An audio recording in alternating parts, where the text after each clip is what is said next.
Good morning, everyone.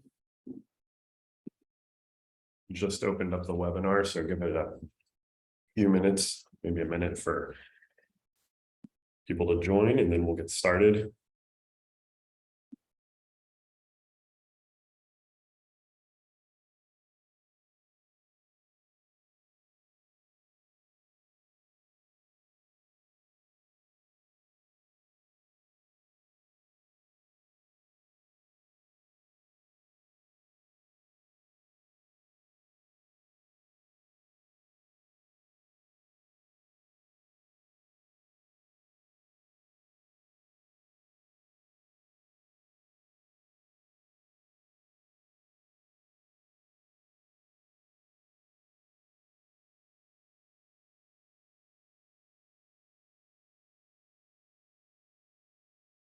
All right.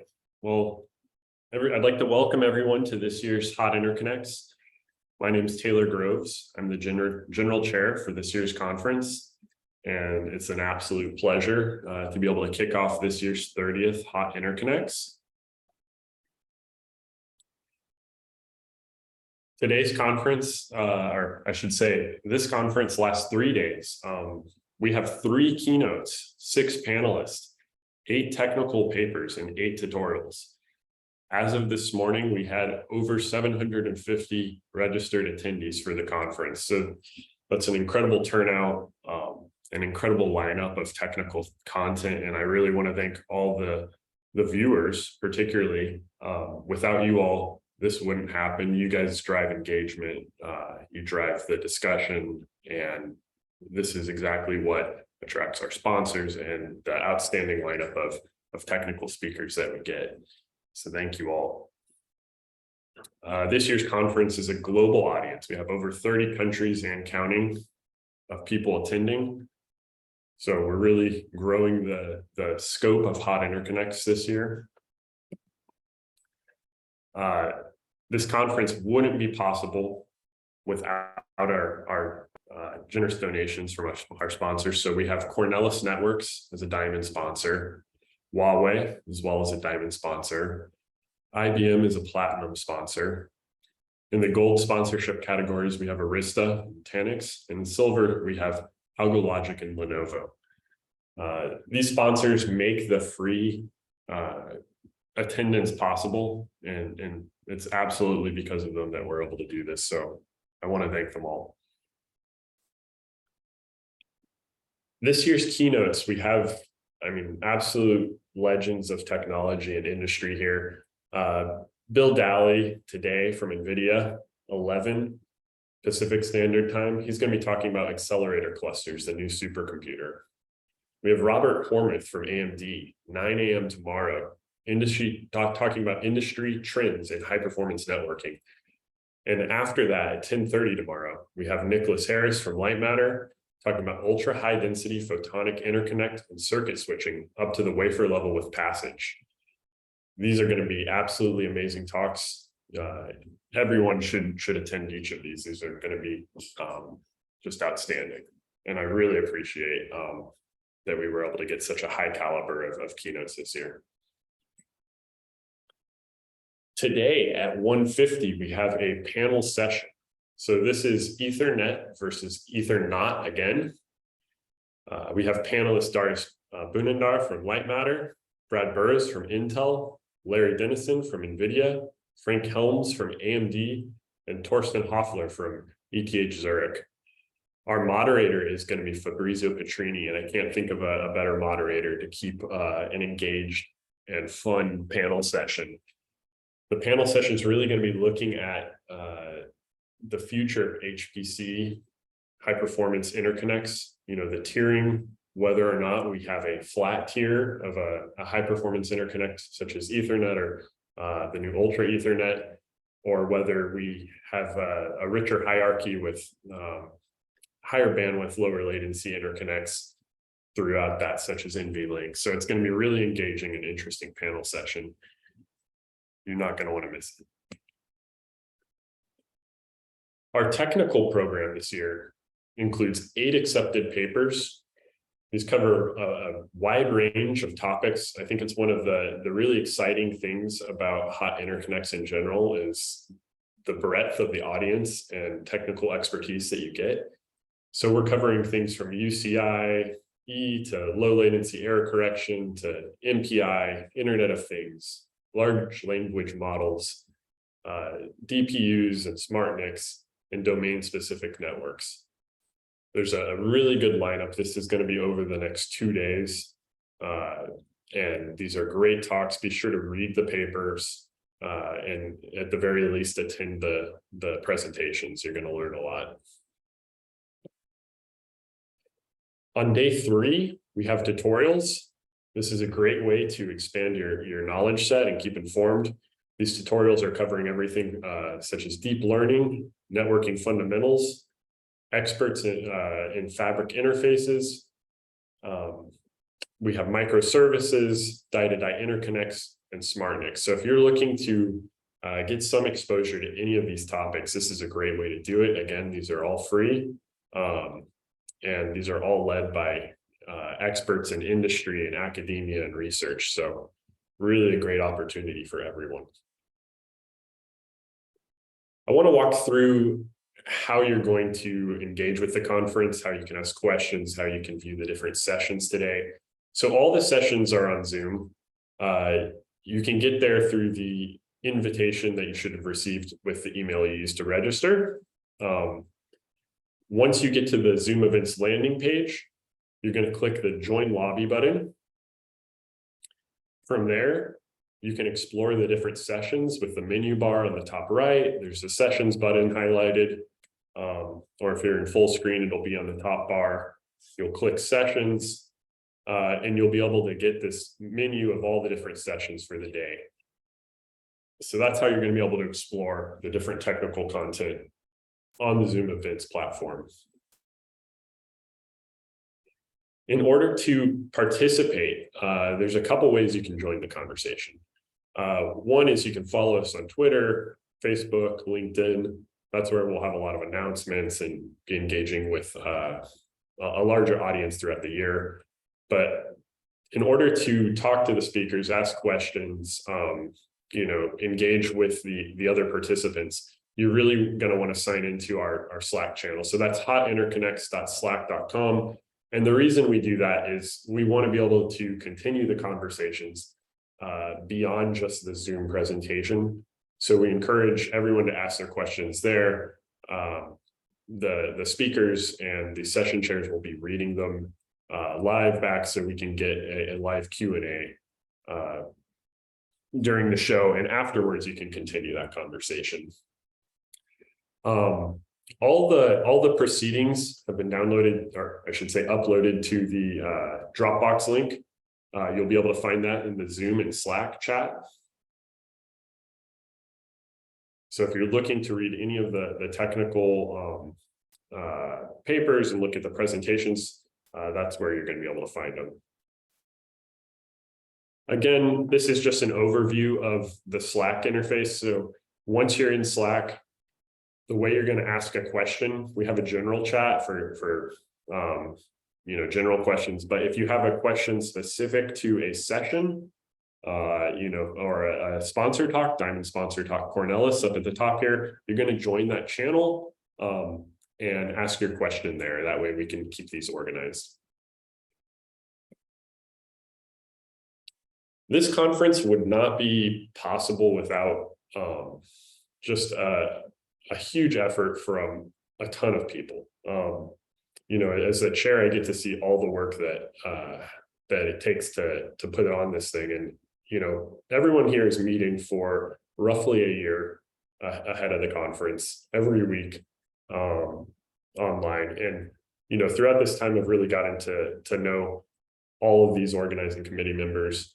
It's been a real pleasure to work with all of them. Vice Chair Matthew Dosanjh from Sandia Labs has helped out tremendously. We have a program committee that really is in charge of putting together all the technical content, making sure that we have quality reviews, that we're putting together a quality program. Ryan Grant, Rohit Zamri, and Sanyosh, incredible efforts. We have web chairs, Emilio and Jan Cisco. These guys, every update on the website is just something we got to ping all the time, back and forth. We have an amazing sponsor chair, Raj Chana. Our keynote and panel chairs, they're working tirelessly to bring together the best keynotes for this conference. Alan Benjamin, Dan Pitt, Manju Venkata, Pasha Fabrizio. It's an incredible effort. Our publicity chairs are working throughout the year. We have Artem and Don, who are posting all the updates, getting followers on all the different social media sites. It's really a large effort working with the different media outlets to coordinate that.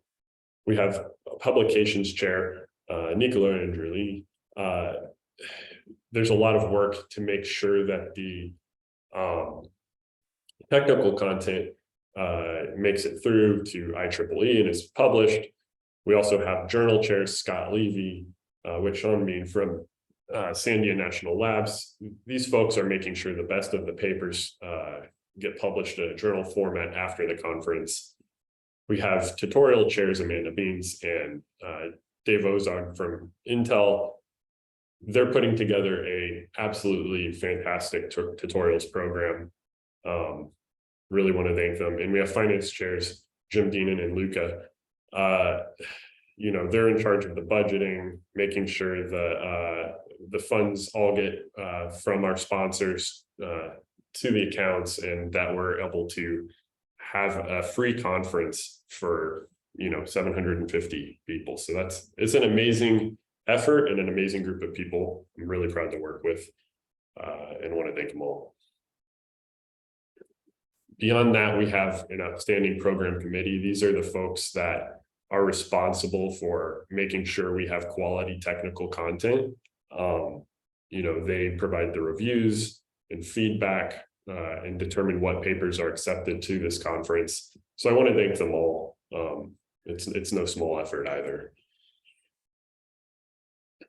Lastly, after the conference, there's a couple ways you can connect. So we have presentations uploaded to YouTube, the Hot Interconnects channel. If you're not able to view the content live, we understand some people are 16 hours off, and it's going to be difficult to stay up that late or wake up that early. We will be uploading those after the conference to YouTube. You can again follow us on Twitter, Facebook, and LinkedIn. And then you can connect to our speakers and sponsors on Slack. As mentioned before, that's hotinterconnects.slack.com. And check out our special issue in IEEE Micro. That'll be appearing. And last, if you really want to get involved in next year's conference as a volunteer, I highly recommend it. It's a great way to meet industry professionals and get engaged in the community. And with that, I just want to thank you all again for coming to this year's conference. I'm incredibly excited and look forward to the rest.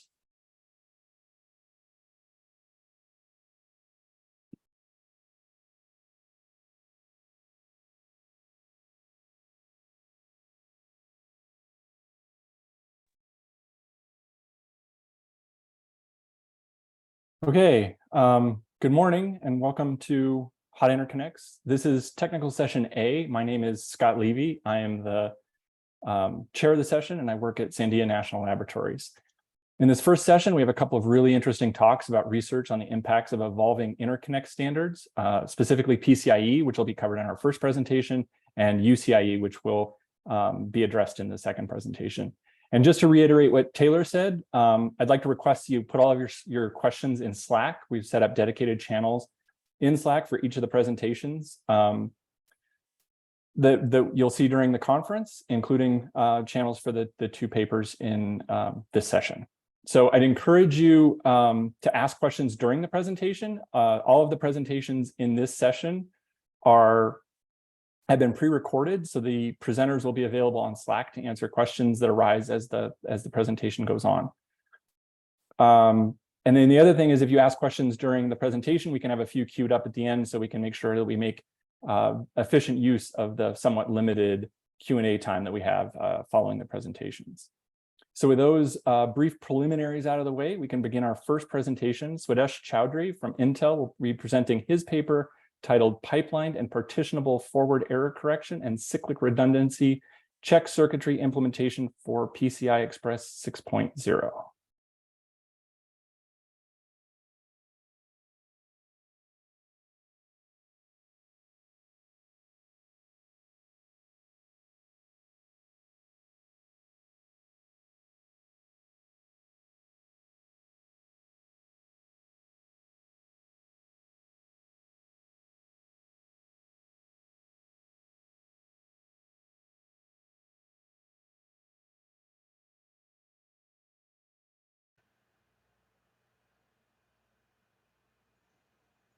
Hello everyone, my name is Swadesh Choudhary. I am an IO architect with Intel Corporation, and I will be presenting the concepts around pipelining, forward error correction or FEC, as well as CRC computation for PCIe 6.0 implementations. Moreover, we will cover some of the implementation ideas here that enable a design for link subdivision support for the algorithms given in the PCIe 6.0 specification with a partitionable data path, which ends up giving an extremely area and power efficient implementation, as we will describe with our results of design compiler.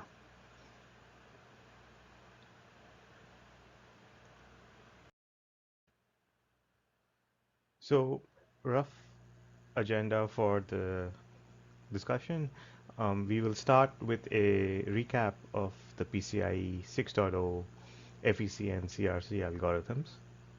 We will then focus on the FEC implementation first, going through the flat versus pipelined logic. We will follow that with the CRC implementation, going for the pipelined logic and showing how that works out.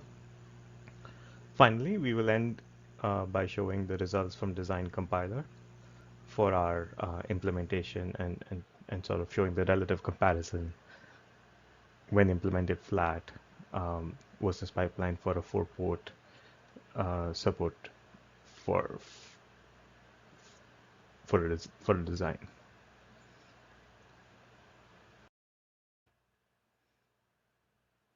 So starting with a quick recap of the PCIe FLIT as well as byte arrangement.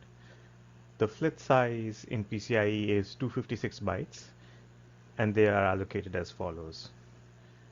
236 bytes in the FLIT, bytes 0 to 235 are for transaction layer packets or TLPs. The following 6 bytes are for data link layer payload, referred to as DLP bytes. So these go in the byte positions 236 through 241 in the FLIT, and they're shown as DLP0, DLP1, and so on until DLP5. Following that, there are 8 bytes of CRC. These are placed in byte positions 242 through 249 in the FLIT and are shown as CRC0, CRC1, and so on until CRC7. Following that, finally, there are 6 bytes of ECC, which are placed in byte positions 250 through 255. And these ECC bytes are arranged as 3 groups of 2 bytes each. And we'll talk a little bit more about that. Now, when sending a FLIT across a link, it is interleaved across the different lanes of a link in a byte-aligned fashion. We are showing here an example of a by-8 link in the picture.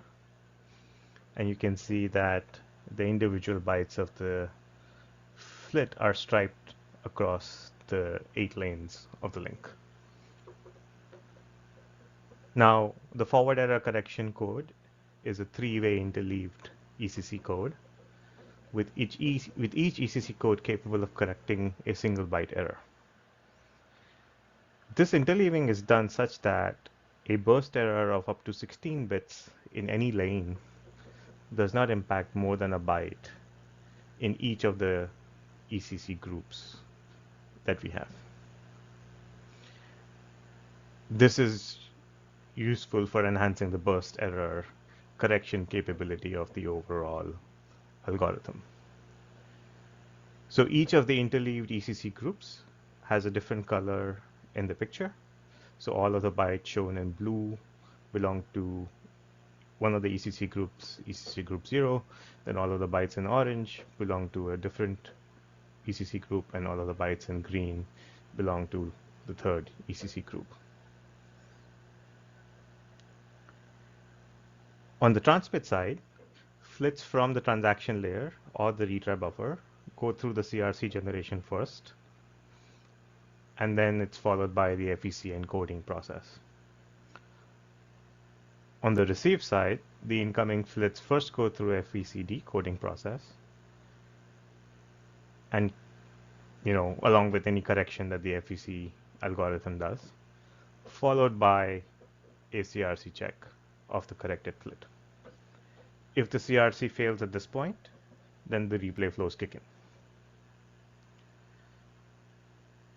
So the FEC bytes actually cover the CRC bytes too, but because they are a 86, 84 code per group, which means there's 84 symbols of message and then 2 bytes of code word, they have relatively weak detection property relative to CRC.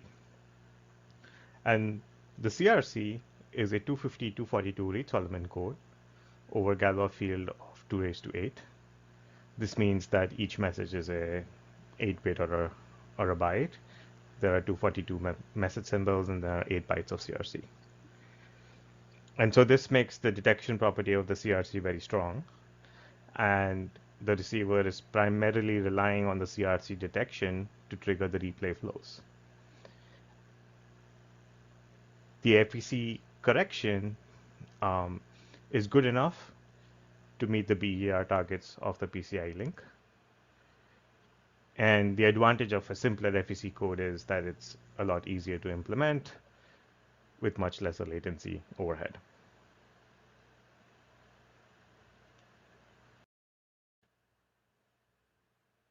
So now let's talk more about the FEC code.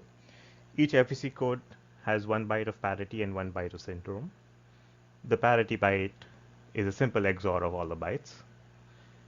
And the way the check byte is computed is sort of shown in the equation on the slide here. What we do is we let alpha be the root of a primitive polynomial, which is given by x raised to 8 plus x raised to 4 plus x raised to 3 plus x raised to 2 plus 1. This is represented as 0x1d as an alternate representation. And what this means is that alpha raised to 8 is equal to alpha raised to 4 plus alpha raised to 3 plus alpha raised to 2 plus 1, because alpha is a root of this polynomial. So now what we can do is that each 8-bit symbol can be represented or expressed as a polynomial or as a power of alpha. And the powers go from 1 through 254, or equivalently as a degree 8 polynomial, where the coefficients are the values of the corresponding bit positions. And so now the syndrome or the check byte equation that we've shown here is basically computed by taking the incoming message symbols and operating on them with the corresponding power of alpha. The multiplication in the equation maps to a bitwise and the summation maps to an XOR operation. The transmitter has to calculate the parity and syndrome symbol during the encoding process from the remaining 84 bytes. And the same mechanism was used to compute the corresponding 2 syndrome bytes at the receiver. Now, one thing to note is that only one of the 3 groups has 86 bytes in the code word, whereas the other 2 end up having 85 bytes because of the way, 256 bytes of the flit is not divisible by 3. So the first group is able to get, the necessary bytes to complete the full code word, but the other 2 groups are about a byte short. And this is resolved in the PCIe spec by forcing the 83rd byte, or byte 83 rather, to be 0 from the information part, so that each of the 2 groups end up having effectively 86 bytes. And the 1 byte that is not transmitted over the link is assumed to be 0 both by the transmitter and the receiver for the purposes of FEC encoding and decoding.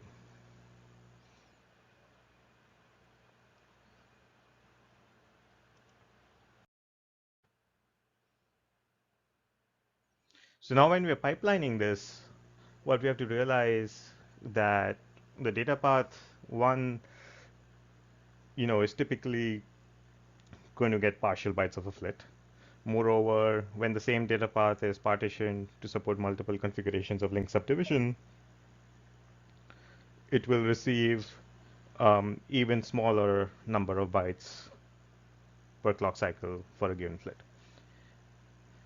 And what's shown here for each FEC group, how many bytes are received for a given link width configuration across the cycles.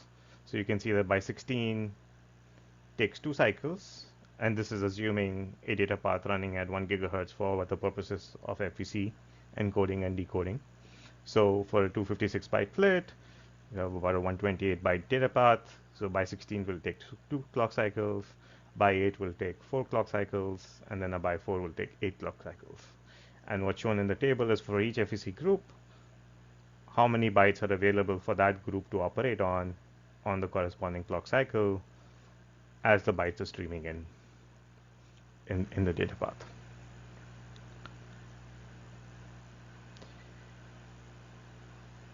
So parity computation is straightforward. That's just accumulated every cycle and is ready for consumption after the last chunk of data is available. The syndrome, the check byte computation is a little bit more complex, and that's where the pipelining tricks we talk about come into play.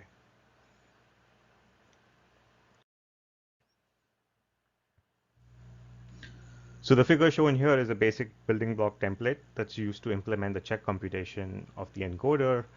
Each FEC group has an instance of this logic for a by 4 port.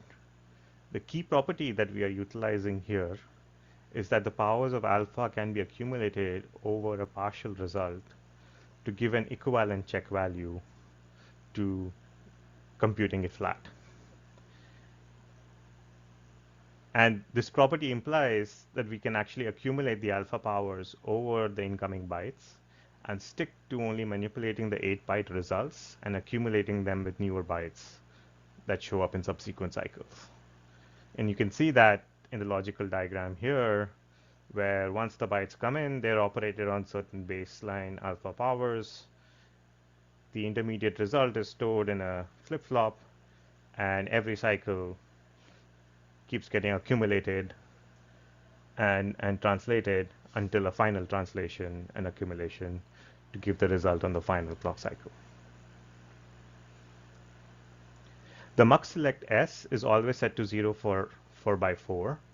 The extra multiplier of alpha that's shown there will be relevant for a by 8 width. We'll talk a little bit about that. The 8-bit intermediate result in the flop is always reset to 0, 0 on clock cycle 0, which is the beginning of a flit. And then after that point, it keeps accumulating until clock cycle 7 for a by 4, where the final result is read out. A1 and A2 are parameters that map to specific powers of alpha and are selected to perform adjustments to basically account for the slight differences between the data byte ordering that show up for the different FEC groups.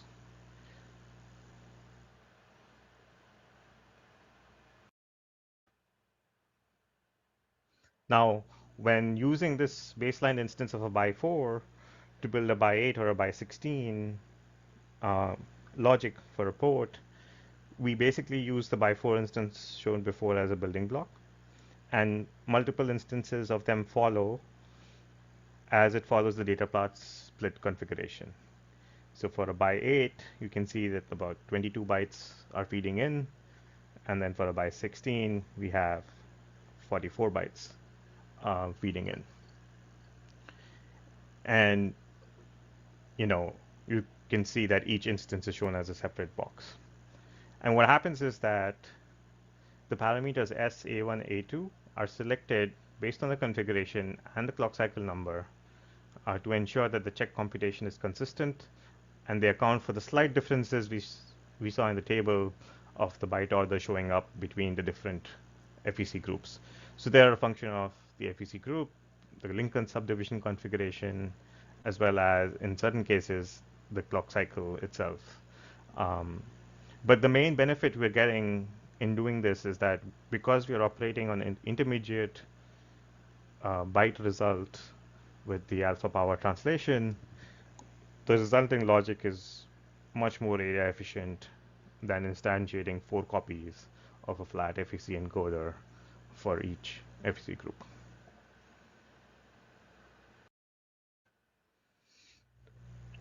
From a decoder perspective, we have to compute the syndromes of parity and check, which is nothing but an XOR of the computed parity and check with the received parity and check respectively. Now, if data K is the true message byte in the kth position, and EK was the error byte that corrupted the kth position, and AK is the corresponding power of alpha for that byte position in that FEC group, basically the syndrome of parity ends up being EK, and the syndrome of check ends up being EK times AK.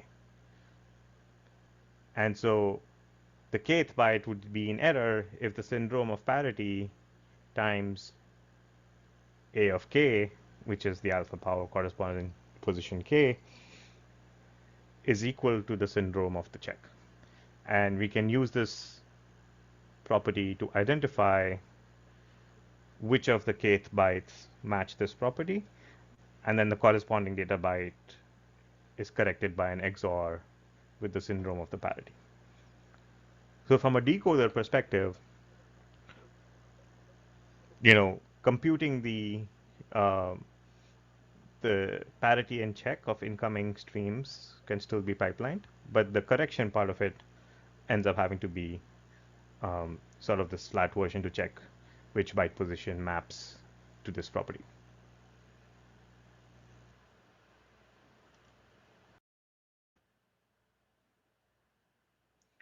Now let's move on to CRC.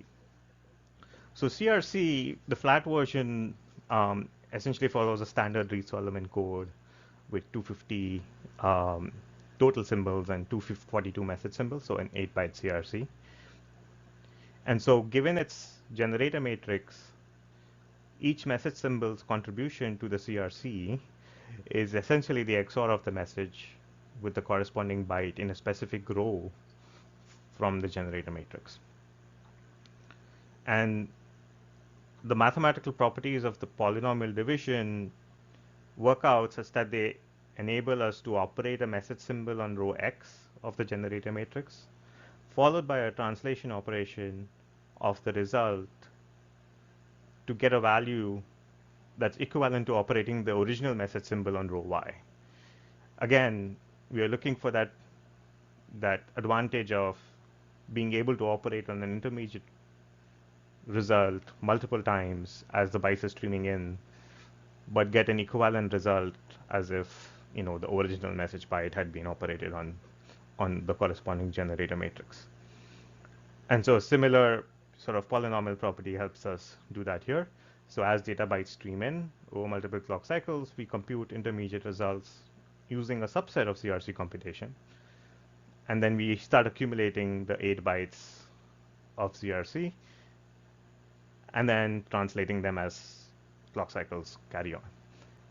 And when the last chunk of the flit is available, we do a final translation operation to get the result that's equivalent to the flat implementation. And this translation also ends up mapping to a subset of CRC computation. So essentially, it ends up being an XOR tree for implementing that translation. So now we'll cover that a little bit for a by 4 port instance. So what's shown here is a conceptual picture of the pipeline CRC code for a by 4 port, which is running at 2 gigahertz. So to meet the bandwidth of PCIe 6.0, 16 bytes need to be processed every clock cycle. As the data bytes stream in, they go through this mini CRC computation using a subset of the generator matrix, in this case 16 rows. And then the intermediate results get accumulated and go through an iterative translation every clock cycle that's shown in green. Until the final cycle, cycle 15, note that because we're running at 2 gigahertz, it takes 16 cycles now to finish a flit. We have the last 2 bytes coming in, which are operated on the corresponding generator matrix rows directly, just to enable ease of timing. And then we XOR this with the final translation of the intermediate results that's shown in the purple. And that ultimately gives us the final CRC result at clock cycle 15, which is ready to be inserted into the flit at the relevant byte positions. So again, as you can see, we, instead of having a full flat 242 byte XOR tree, we stripped it down to much smaller 16 byte and 8 byte XOR trees, which gives us a lot more area efficiency.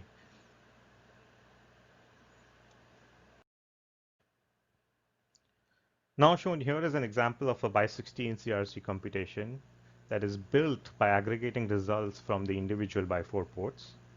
The baseline translation of incoming bytes in each port is the same as the by 4 case. So the first box that's shown that operates on the 16 bytes is the same between the by 4 configuration and the by 16 configuration.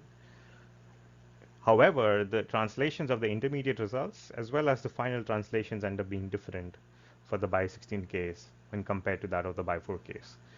Intuitively, this is because, one, we have fewer number of clock cycles to accumulate the results, right? By 16 is getting accumulated over 4 clock cycles instead of 16 for the by 4. And two, each port, when in a by 16 configuration, is getting a different set of bytes per clock. You know, when you're reusing the by 4 port logic, port 0, port 1, port 2, and port 3, their results have to be aggregated to form the result of the by 16 port, which is, you know, the entire data path across the 4 ports. And each of those per port instances are getting a different set of bytes, which need to be mapped to a different set of generator rows in the generator matrix. But this portion, we can actually account for it by the orange box being different in each of the by 4 ports. So port 0 gets a different orange box, port 1 gets a different orange box, port 2 gets a different orange box, and port 3 gets a different orange box when it's configured to be in by 16 mode. And then finally, in green is the flat computation for the data bytes that show up on the last clock cycle. And so when we aggregate all of these together, we end up getting the equivalent result of by 16 computation. But what we've done is we've used 4 by 4 ports and sort of accumulated their CRC computation with slight differences in them in terms of their translations to get the final result that matches a by 16 result. Now, making a by 8 version of this is very similar conceptually. We're not covering that in the presentation, but we have the details of that in the paper.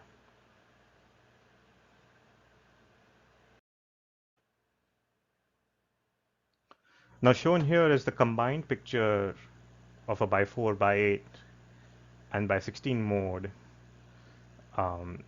that's built in for each of the instances of, the by 4 ports. Depending on which link subdivision configuration the implementation is operating in, the corresponding logic gets activated. And as you can see, the logic that is different is really the intermediate and the final translation computations of the bytes that are available on the last clock cycle.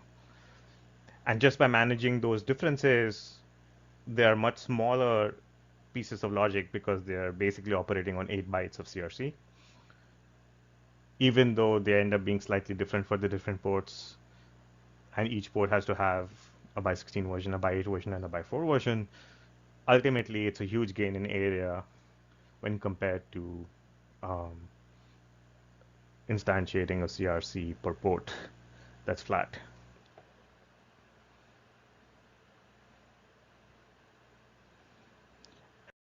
So how much is that area gain? We've summarized that in the results below.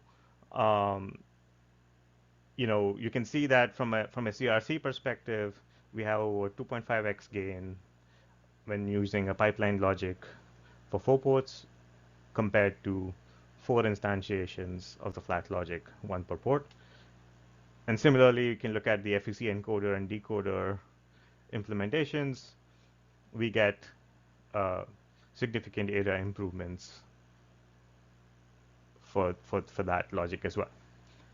And in terms of meeting timing and the number of logic levels, we were targeting FEC at 1 gigahertz and CRC at 2 gigahertz, and we were able to comfortably meet those timing margins given the worst case number of logic levels that we have. So that concludes our presentation for this paper. Thank you so much for your time.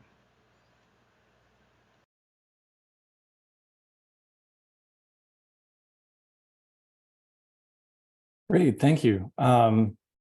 Okay, so Swadesh, you're on. Looks like it. Yes. Great. Let's see. So it looks like you answered a question in Slack. Is there anything else you'd like to elaborate on? Anything you said there, or? Yeah, so I think the question in Slack was basically asking me to comment on the latency of the FEC.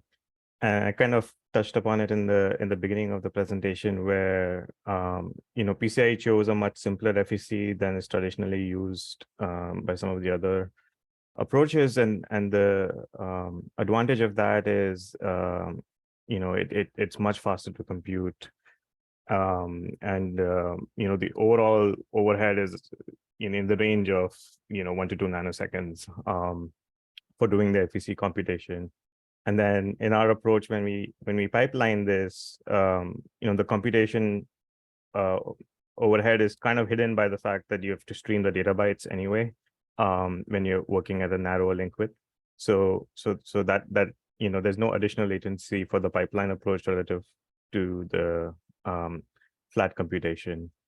And then so that's what I'd say about the FEC computation. Okay, cool. It looks like Taylor's got another question there. Do you see other promising areas where you could apply this approach outside of PCIe? Yeah, so we've definitely looked at applying this for CXL as well. But there it has a slightly different CRC for some of the latency optimized flits, but it ends up using the same similar kind of a Reed-Solomon code, and so some of the pipelining techniques would extend to that as well. Okay. So it looks like at least reading the, let's see. David's got a question as well. Can you please comment on burst error resiliency? So that one is, sort of this. There's nothing different between the pipeline versus the flat approaches. Overall, the burst error resiliency that PCIe provides is that any burst of 16 bits will be corrected, And then from a CRC computation point of view, the 8-byte CRC is really strong. So if you have a longer burst, it'll get detected with a very high probability, enough to meet the BER targets of the link. But the way the FEC ends up lining up, and this is mostly because of the way they interleave 3 groups of FEC across the different lanes. If you lay out multiple flits back to back, what ends up happening is that if you give a burst of 16 bits, it'll only cover one of the FEC groups ever, and that FEC group will then correct its corresponding byte. Okay, cool. All right. It looks like we probably are out of time and need to move on to the next presentation just so we stay on schedule. But thank you, Swadesh. It was a really interesting presentation, and I encourage all of you to continue the discussion in the Slack channel. Thank you. Okay, so now we can move on to our second presenter in this session, our second presenter is Vinayak Agrawal, who's also from Intel. He'll be presenting his paper titled Level 4 Autonomous Driving SoC Leveraging Chiplet, Advanced Package, and UCIe.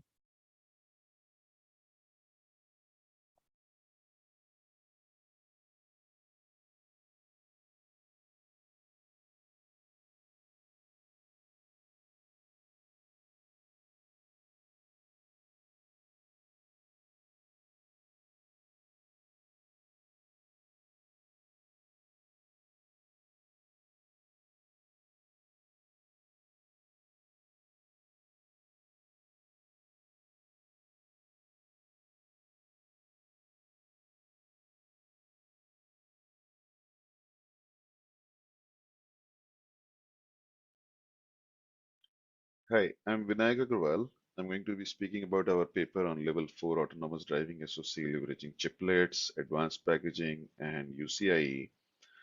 I'm with Intel Corporation, Dwaipayan, and Mirza Jahan are also with Intel Corporation.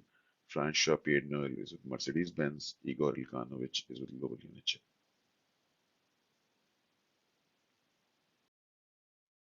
Moving on, I'll be talking about advanced driving assistance systems first. Advanced driving assistance systems have been, now these are known as self-driving cars. So this is an electronic system. Society of Automobile Engineers has defined various levels of ADAS systems. So the level 0 is no automation, which is any car. Level 1 is things like lane departure warning, cruise control.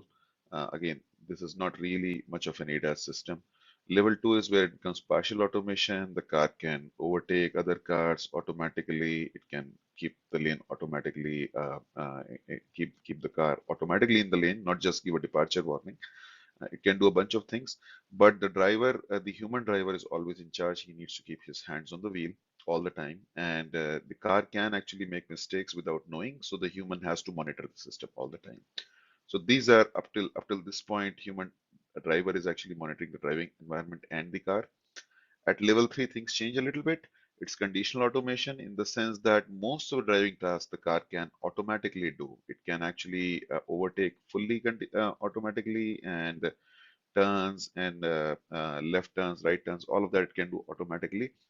But it can still make mistakes without giving too much of a warning. It may not be able to drive itself. It will usually know that it cannot drive itself, but it will give you a warning of maybe a second, maybe less. So the driver has to keep his hands on the wheels all the time, on the steering wheels, and needs to observe. But the system itself monitors the driving environment in itself. That's the thing about level 3.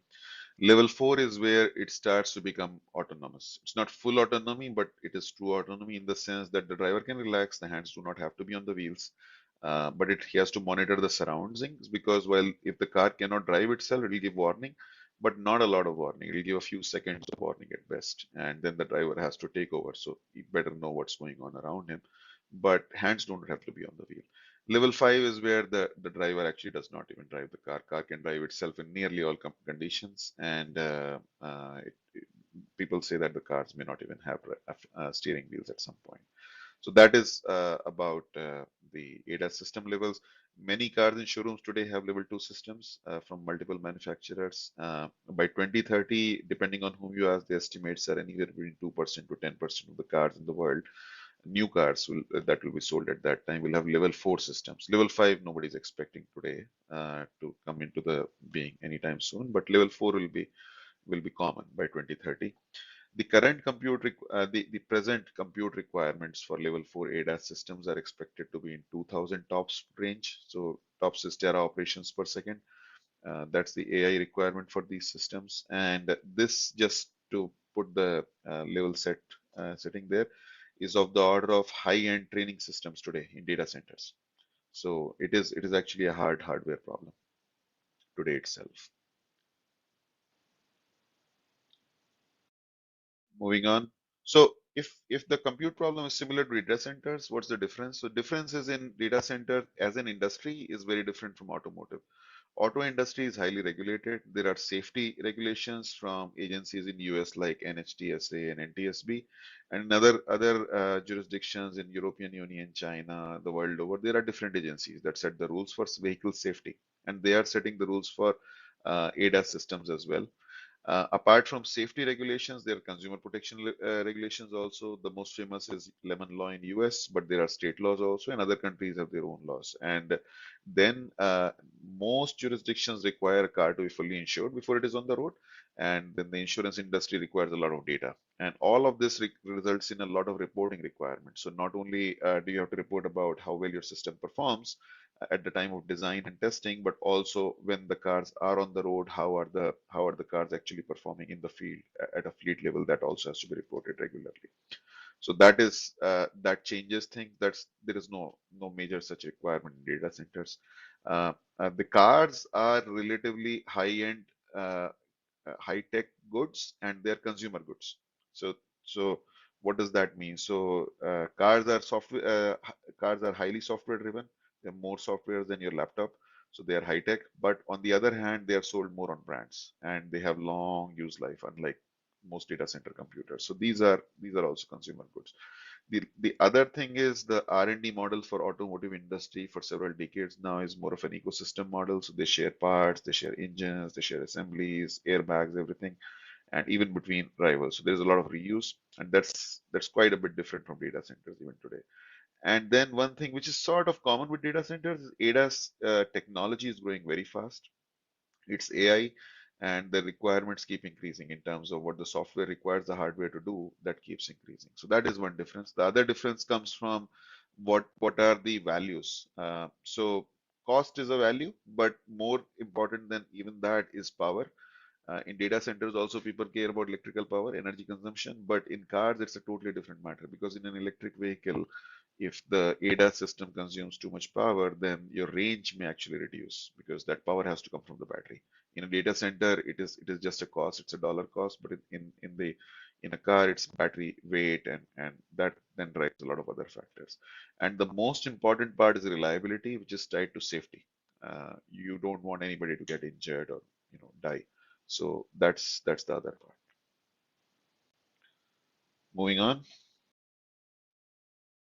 Let's talk about how to build this hardware. So the new Moore's law. So Gordon Moore is very well known for his Moore's law, which was originally stated as the system cost halves in semiconductors. The cost of a transistor halves every year. That's how Moore's gave it. And about 20 years ago, it was considered 18 months. Then it became 2 years. It has slowed down. But few people know that Gordon Moore also predicted back in 1965 that it may so happen eventually at some point that it may be cheaper to actually make chips separately rather than together, and then connect them in a single package. So, and that day has actually come. So that is the new Moore's law. So what has happened? So Dennard scaling, as it is known in semiconductor industry, has slowed. Some places it is very obvious. So SRAM cells, if you go 15, 20 years ago, every new node, the SRAM cell size was reducing by nearly 2x. So it would about half from 90 nanometer to 65 nanometer to 40 nanometer, and so on.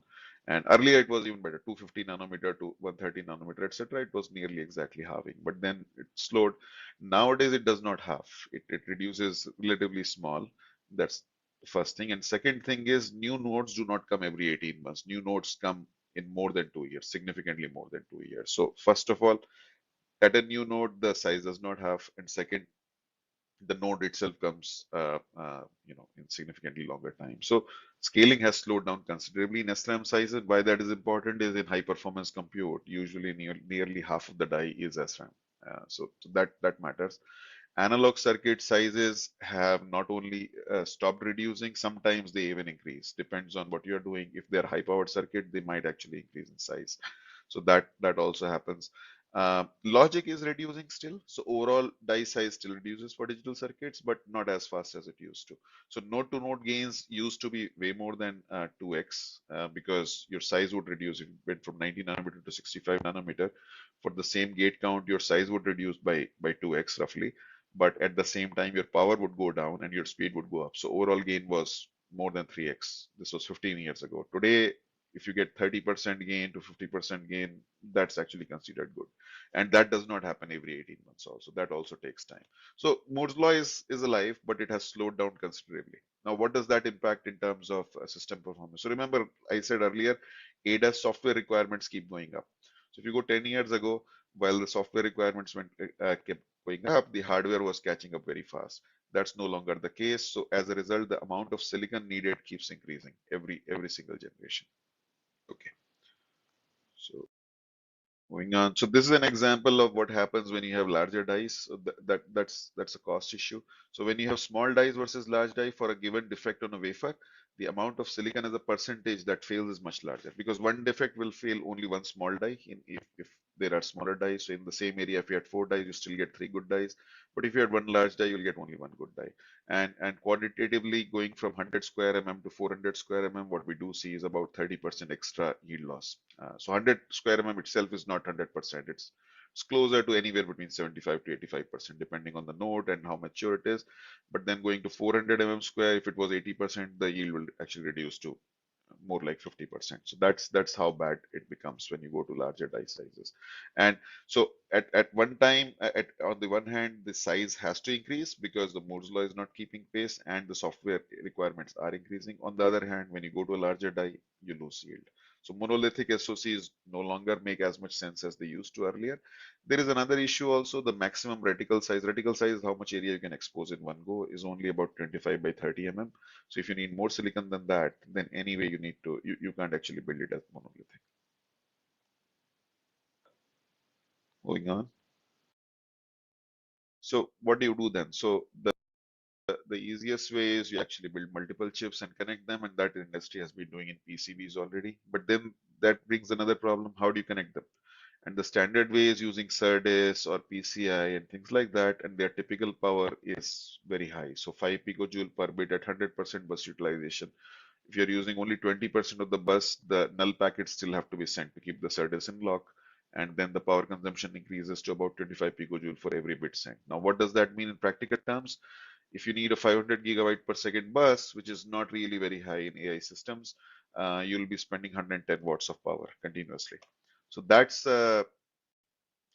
quite a bit of power. How high it is if a car is going at about 50 miles an hour in low wind conditions, flat plane, it takes about 5 kilowatts. Depends on the car also, but that's about the range, 5 to 6 kilowatts it takes.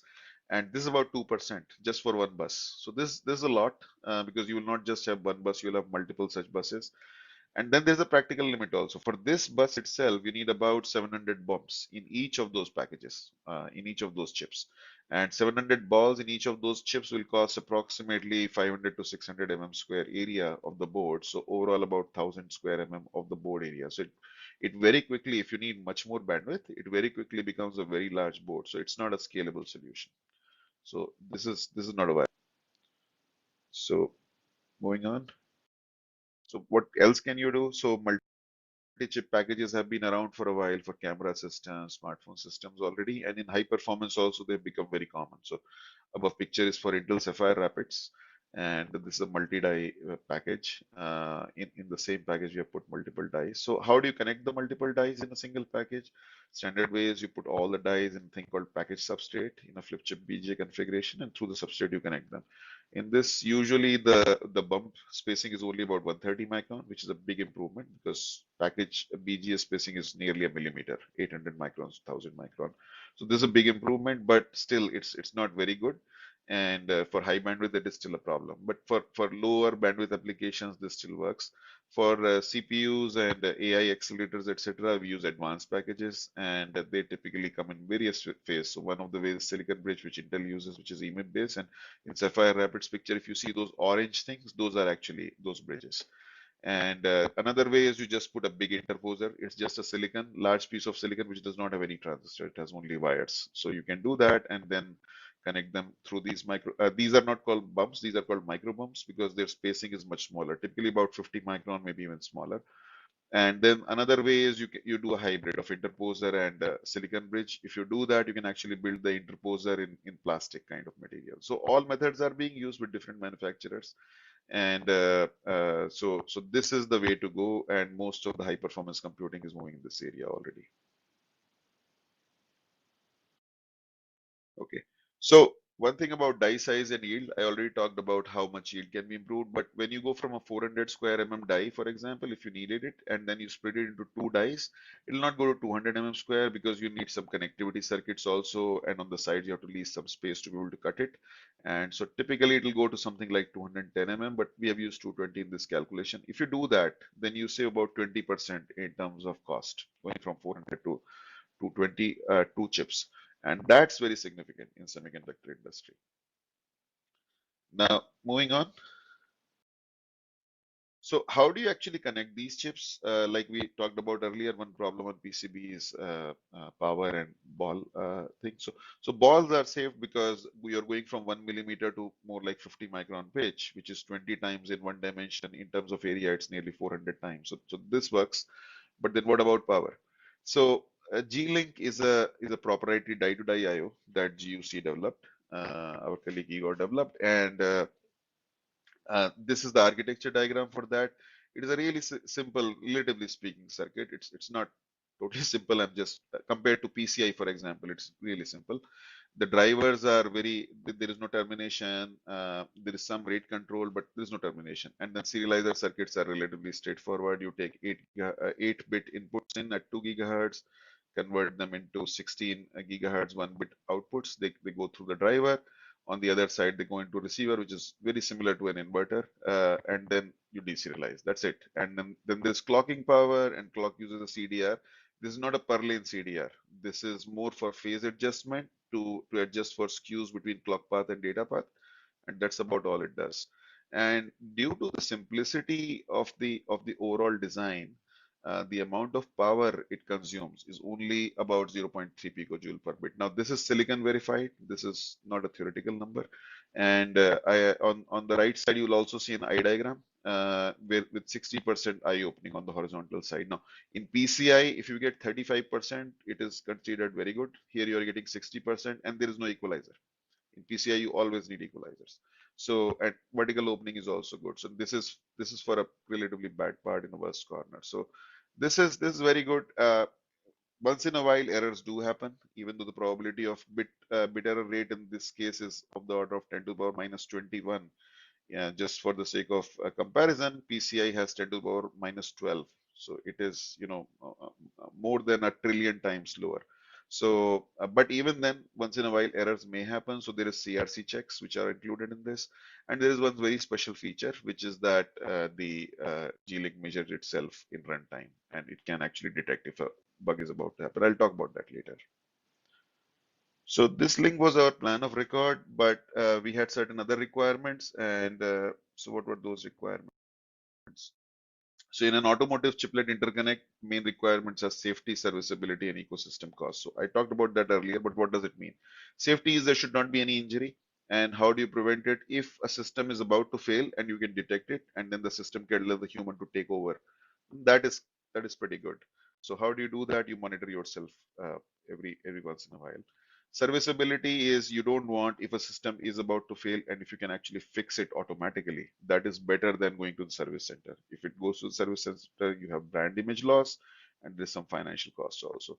And then you want to be able to reuse the system. That's the ecosystem part. So the best thing is use standardized and open standard based links, so that one vendor can build a chip and another vendor can build another chip, and those two can actually talk to each other. It is not a good idea to have a proprietary standard.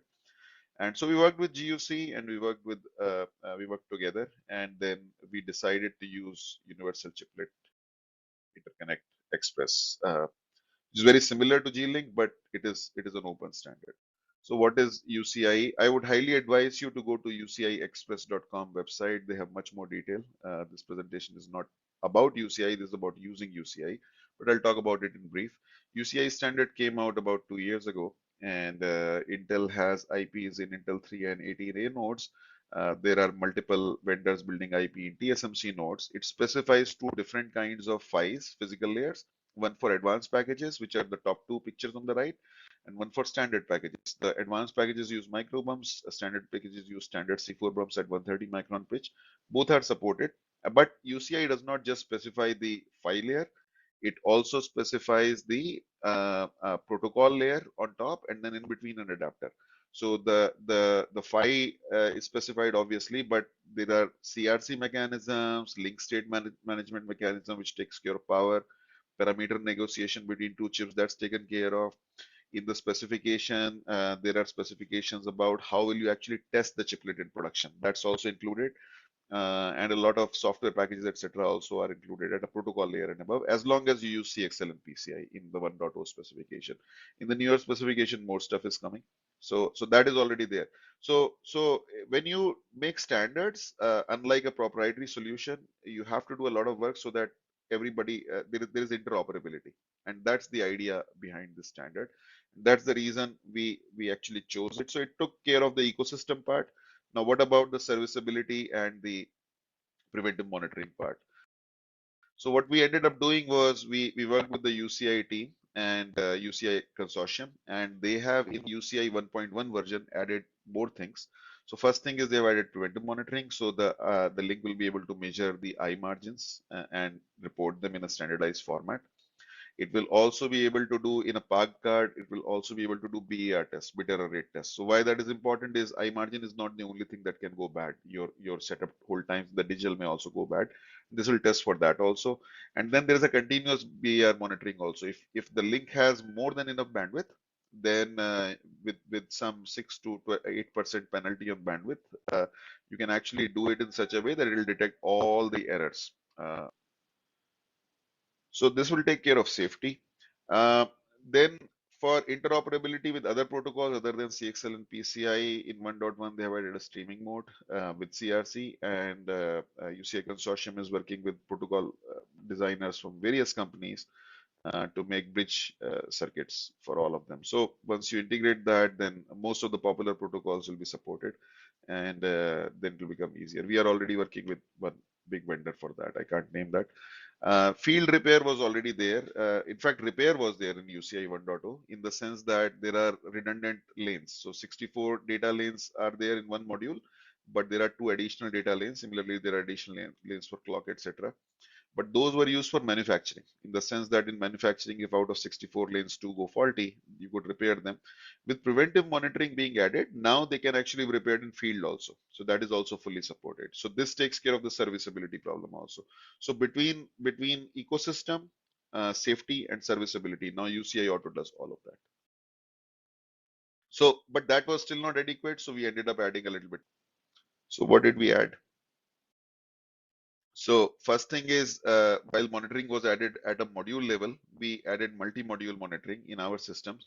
So what we do is we use multiple modules in parallel and with more than enough bandwidth.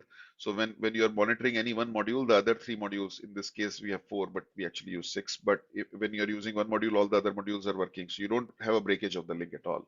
And so you can monitor anytime when the temperature changes, when driving conditions change, and you can take all of that data, read it out. We also added other stuff in the overall system where these I margins and all the parameters that are measured, they are loaded to the cloud. So for different cars at different times under different conditions, all of that data is coming, and in cloud analytics, it will actually do predictive monitoring. So not just based on the data from that particular car, but also from cars that have already failed in the past and from other systems. All of that data will be collected, and that will generate the warnings. So that improves it in terms of prevention. The other thing we ended up doing was there is a feature in UCIe, the bump map is specified already, and that is a very nice feature that on the right is one die, on the right on the left is another die, and yellows are transmit bumps, grays are receive bumps. So if you see any transmit bump to the corresponding receive bump in a rotated die, it will be rotated because one die is connecting to the other.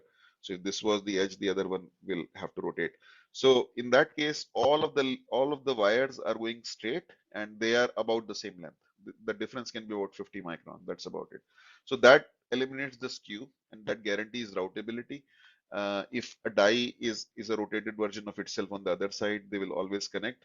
But there is a problem with that. For example, in the top right hand side, if chiplet A and chiplet B have the two modules at the same spacing, that will work. But if chiplet A has different spacing between two modules, if you need more than one module, they will not be able to connect.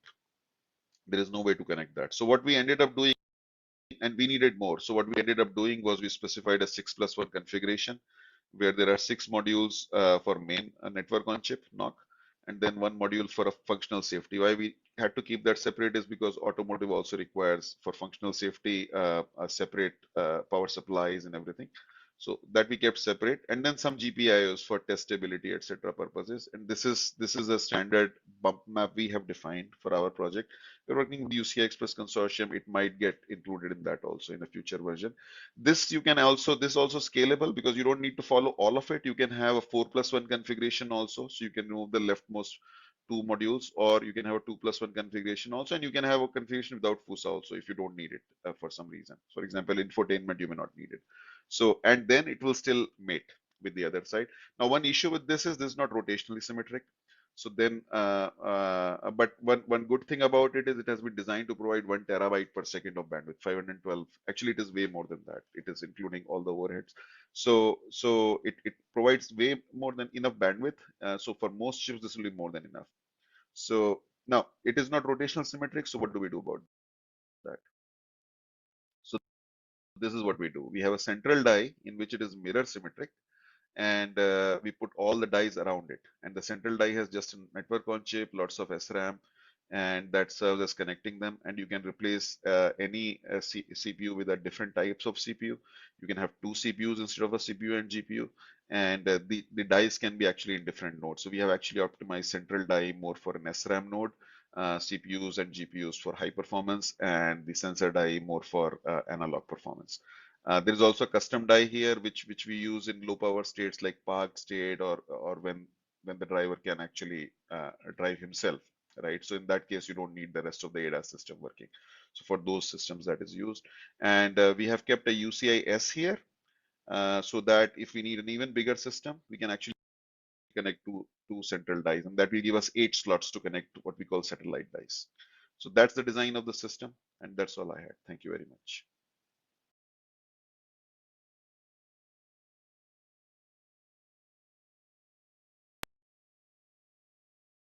Excellent, thank you, Vinayak. Are you online by chance? I've seen you on Slack, but I don't know if you're connected to Zoom.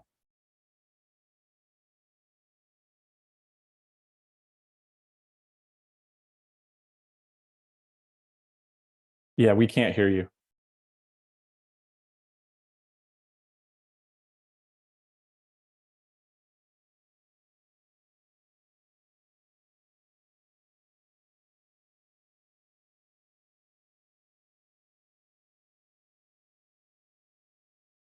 Okay, so he's going to try to. Hello, can you hear me now? Oh, yeah, there you go. Great. Okay. So it looked like there was some discussion in Slack, some interesting discussion about different manufacturing technologies and power budgets. I guess one of the questions I had as I was listening is, so you introduced this idea of UCIe Auto, which, as I understand it, is additional features on top of UCIe. and you talked about a lot of the potential guarantees that gives you. Can you speak a little bit about what the costs associated with that? Like, is there more power? Is there more manufacturing costs associated with building things that work with UCIe Auto, or? So yeah, so in terms of the actual manufacturing cost, it will not cost anything. The way these features were designed, so we actually figured out what the requirements are, and then we designed it in such a way that it does not actually cost anything extra. But what will happen is, to invoke those features, you'll have to modify some software. So additional software will be needed, and also to get the best use out of some of the systems. For example, preventive monitoring will actually monitor a lot of parameters, but to process them, you need to either have some unit inside your SoC that can process that data, or preferably you need to load that data to a cloud infrastructure. So we did not have time to go into the details of that, but that also you need to do. And the advantage of cloud infrastructure is you will not only be looking at the data of your own car, you'll be looking at the data of the entire fleet of cars, millions of cars that have the same system. So your system particularly may not be giving any particular signature, but through statistical analysis, after a few years, you may figure out that other cars with similar parameters have had problems. So all of that intelligence has been built into the system, and to enable that, UCIe has the features. But to answer your questions, if you want to make the full use of that, there will be some cost implications. But in terms of hardware, it will not be much. In terms of software, there will be some. Okay, great. Okay, looking at the time, it looks like we probably need to move on so we stay on schedule. Thank you, Vinayak. Thank you. It was a very interesting presentation, and I encourage everyone to stay engaged on the Slack channel. Okay, so with that, we are now ready for our next session. So, so this is the Diamond Sponsor Talk session. This session is dedicated to presentations from our Diamond sponsors. This year it's Cornelis Networks and Huawei. And we'd like to thank these two organizations for their generous sponsorship of the conference. And it's the generosity of these two and our other sponsors that make it possible for us to allow all of you to register without any financial costs. So thank you to all of our sponsors. And before we get started, just to reiterate, questions in the Slack channels. These two presentations are going to be live, and so the speakers aren't necessarily going to be able to track what's going on in Slack, but we can deal with that in a Q&A session. But please ask your questions in Slack, and you'll again find that there are dedicated channels for each of our speakers. So our first presentation is from Doug Fuller from Cornelis Networks. As Vice President of Software Engineering, Doug is responsible for all aspects of the Cornelis network software stack, including the OmniPath architecture drivers, messaging software, and embedded device control systems. Before joining Cornelis, Doug led software engineering teams at Red Hat in cloud, storage, and data services. He's also worked at Ames National Laboratory and Oak Ridge National Laboratory. Doug holds BS and MS degrees in computer science from Iowa State University. So welcome, Doug. I look forward to your presentation. Hopefully you can go ahead and share your screen. Thanks, Scott. Yeah, now I've got my screen share up. Is that visible? Yep, great. Great. So thanks for the kind introduction. And on behalf of Cornelis Networks, I'd just like to thank HOTI and all of you here for the opportunity to sponsor the conference.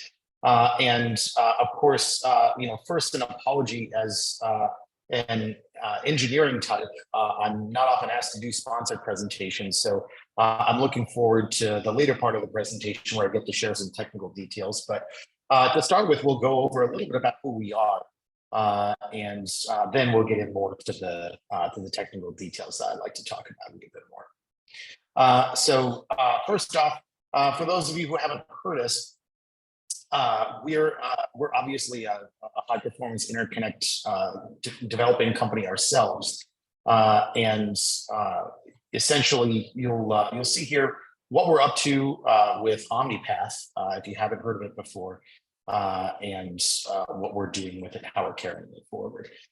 So just a brief intro to Cornelis Networks. Essentially, our lineage traces back to Silverstorm Technologies, where we still have some staff that worked at Silverstorm when it was founded. Our founders originally started there around the turn of the millennium. And then QLogic brought Silverstorm and PathScale together to develop InfiniBand further within QLogic.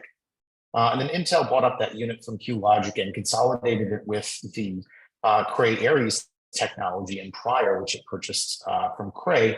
And so Intel then combined the best of the Cray technology and the best of the InfiniBand technology to form OmniPath. And Cornelis Networks, we ourselves spun out of Intel about 3 years ago now. And we're taking the OmniPath technology forward, continuing the development lineage of really over 20 years of intellectual property and development. So although you may not have heard our name very many times, our technology goes back longer than some of our engineers.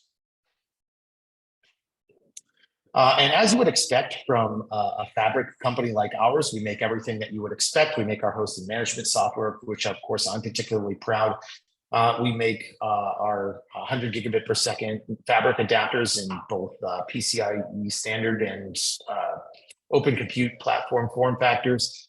We make our 48 port edge switches, as well as 1152 port and 576 port director class switches. We certify both copper and optical cables, and we have gateways for combining OmniPath fabric with other fabrics such as Ethernet and InfiniBand.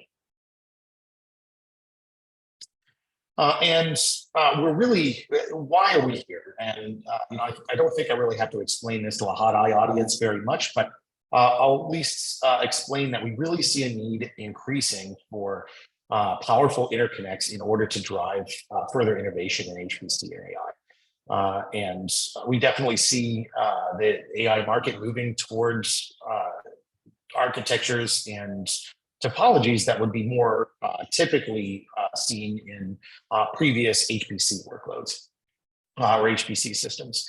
And so we're here to bridge that gap and to provide an interconnect for both the HPC and the AI world. We're very proud of the partnership ecosystem that we've established. And you can see here, it's the cast of characters that you would generally expect in HPC and AI. I'm particularly proud of our broad support for Linux distributions and operating systems. And in particular, I'm proud of our support for various communications APIs.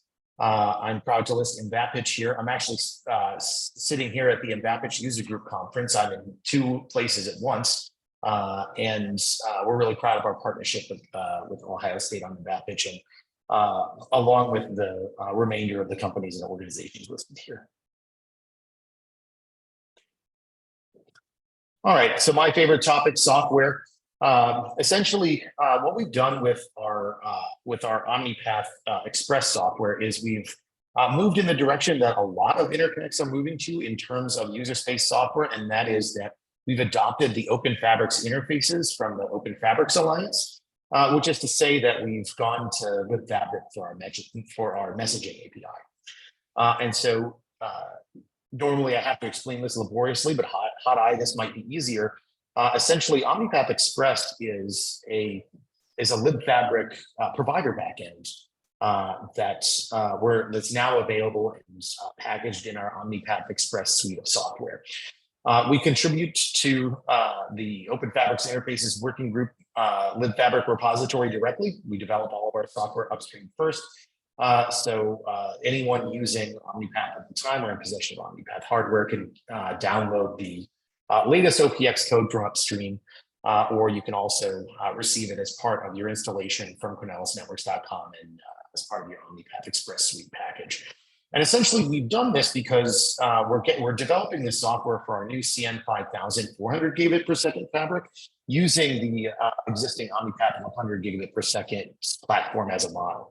And so this lets us move our software development forward. And of course, it gains us all the compatibility that the Open Fabrics interfaces provides. So we'll continue development on that right now. If you're using an OmniPath network and you're interested in trying OPX, OPX can coexist with the existing PSM2 software. And we found the LibFabric community to be a welcoming one, and we're participating with several other vendors over there within the OFI working group. And this is broadly what the software stack looks like. A bit of an eye chart on this slide. So we'll just highlight the fact that As you can see here, kind of in the middle, we have the OmniPath Express OFI provider. That's our latest software sitting under the Open Fabrics interfaces in the form of OFI fabric. And then that's how we gain all the software compatibility that you expect from a high performance interconnect.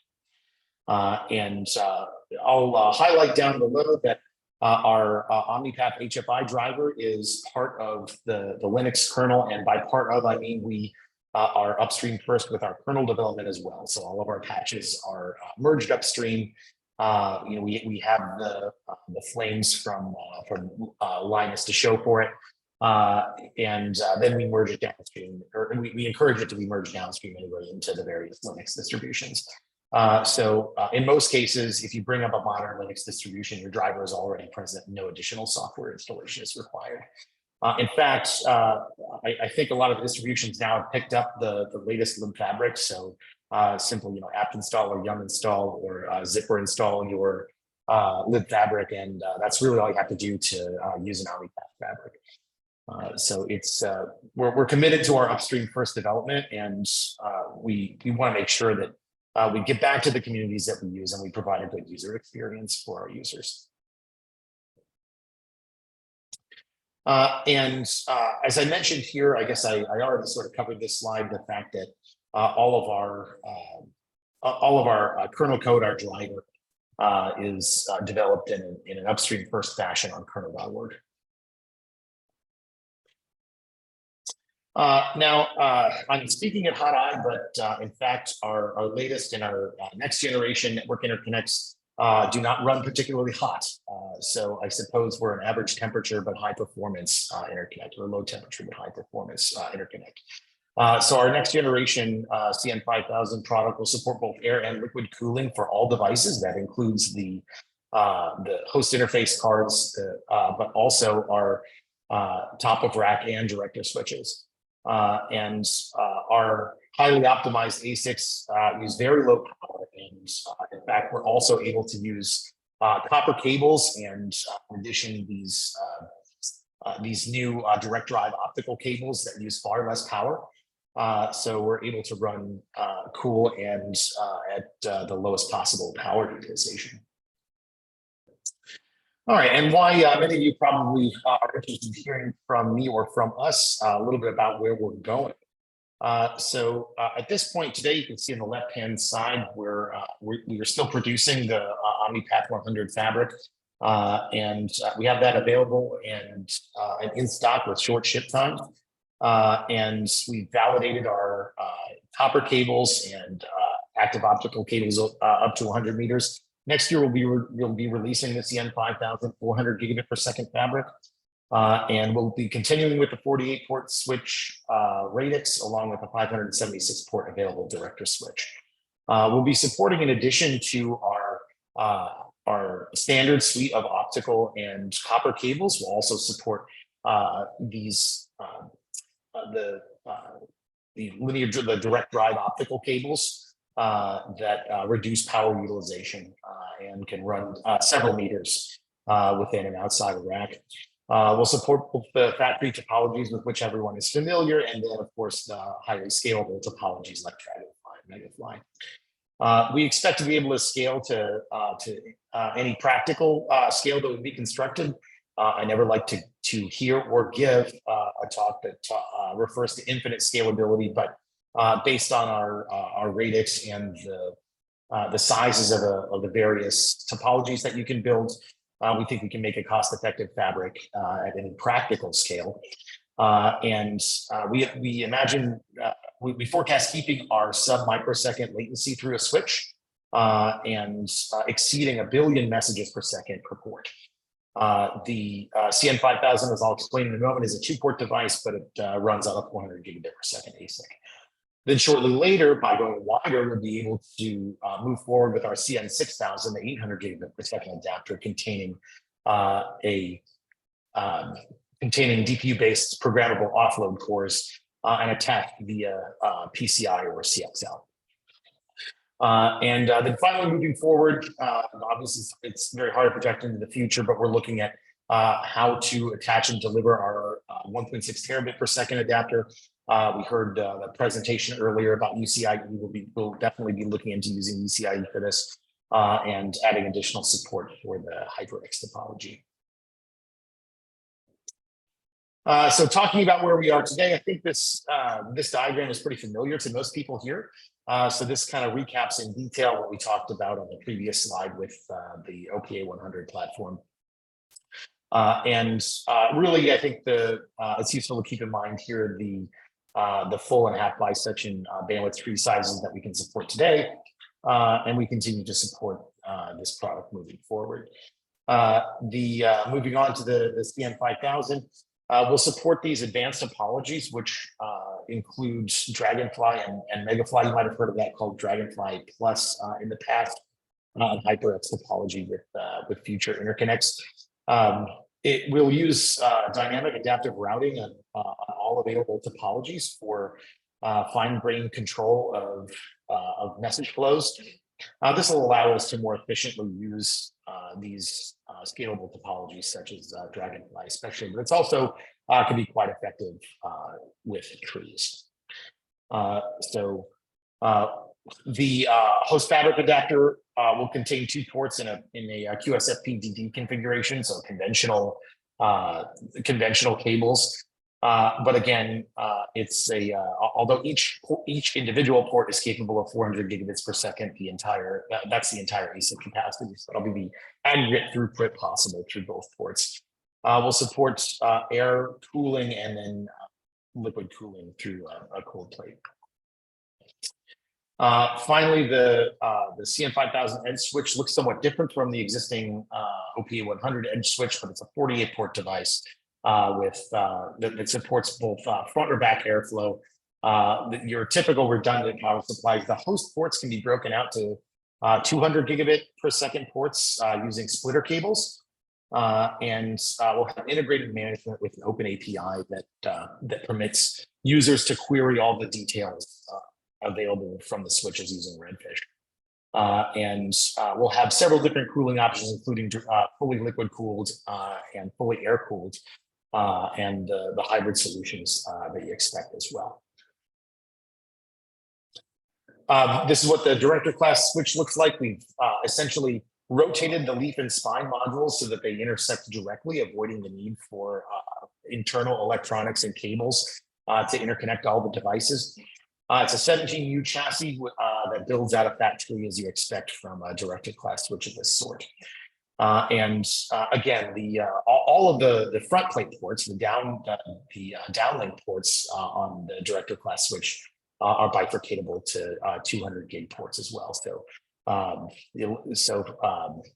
For those doing the math, you can connect 1152 devices to the single switch.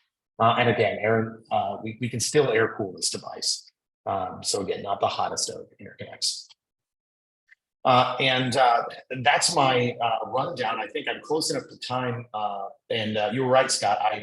I don't think I'm joined in the Slack, and right now my presentation takes up my entire screen. So if there are questions for me, though, from online, I'm happy to take them. Thanks, Doug. Yeah, I saw that you weren't on Slack, but that's fine. It doesn't look like we have any questions right now. I guess I will go ahead and ask one. One of the things I noticed, at least on your roadmap, is you mentioned DPUS-based programmable cores. Can you elaborate a little bit on what you're envisioning there and how the use cases that those might serve? Yeah, so we're looking at using add-on cores in order to both support infrastructure offload, which is a pretty typical use of the DPUs that we see in Ethernet and data centers. But also to handle message traffic modifications and things like persistent collective offload, for example, which could really save us a lot of work. Then we intend also for them to be individually programmable so that they're accessible from user space. Are you envisioning something that's, I'll use some terminology that there's some debate over, on path versus off path? Yeah, that is a good question. So we are expecting to have primarily what you would refer to as east-west links between the available DPUs and our ASIC. Then we'll have in-band fabric accelerator cores that are that can siphon off traffic from the east-west bus. And keep in mind, I think I should have mentioned that we'll also produce a lightweight or no GPU product for organizations that want to keep their power low and don't want to pay for a whole lot of extra cores that they're not going to if they don't choose to use them. Great. Yeah, we're looking forward to hearing more about that as you get a little closer to that product. Great. Thanks. I appreciate that. Yep. Thanks. Thanks very much. Feel free to drop me an email with questions. Great. Okay, so I think our next presenter is Davide Tonietto from Huawei. So Davide is a Huawei Fellow and Senior Director of the High Silicon Serial Link team. Since 2011, he has been responsible for the SerDes IP technology roadmap definition, execution, and integration within high silicon high-performance ASICs. Davide has a laureate degree in electrical engineering from Pavia University in Italy. He holds more than 20 US patents and has authored several papers in the areas of analog and mixed signal IC design and wireline communication systems. His current research interests are in the area of serial link energy efficiency optimization, testing, and reliability for both copper and optical applications. So welcome, Davide. Looks like you're sharing, so the stage is all yours. Thank you, Scott. Welcome, everyone. So today, I'd like to talk about energy efficiency. So anyone that actually ever used, designed, heard of SerDes, right, is talking about SerDes energy efficiency these days. So I'd like to go through a couple of concepts, some of them not necessarily very intuitive. Part of this presentation was presented several times over, but today I have a little bit different cut. So to get started, first of all, there's all kind of graphs like this showing how the bandwidth exploded over the last decade or more. The interesting thing, if you, for example, take this reach fabric, which is a classic type of large ASIC where there's a lot of SerDes utilized, and you look at the how it changed over a little bit more than a decade, right? We went from 1.28 T total bandwidth with 10 gig SerDes to 50 T or beyond with 100 gig and now 224 gig. The interesting thing that we can notice is also the amount of area and power that SerDes are consuming is also shooting up, right? We went from a 10-15% of the total area power to 30-40%, not including FEC. Right. So clearly what we're seeing is that, these high-speed SerDes are gobbling more and more of the area and total power that we allocate. One of the things that is not intuitive, and I'll just put this concept right here, is that a lot of people confuse ASIC heat and current optimization with system heat and current optimization. Unfortunately, these are not the same thing. You can find a solution that does a good thing for a system heat or system current, the total power of the system, but is not really good for the ASIC optimization, and vice versa. And that's very counterintuitive, and I'll give some examples later on in the presentation. Okay, so one of the things people want to know is, okay, well, how does energy efficiency go with channel complexity, and how do things change when I change technology, right?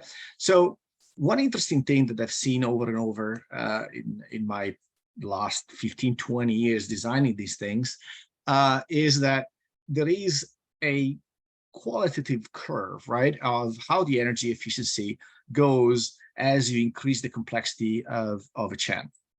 And while this is not 100% precise or accurate, kind of gives you the idea, right, of how the energy goes as I get a channel.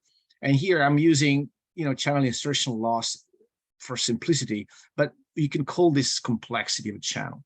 So you have, an increasingly high energy consumption as the channel gets more difficult.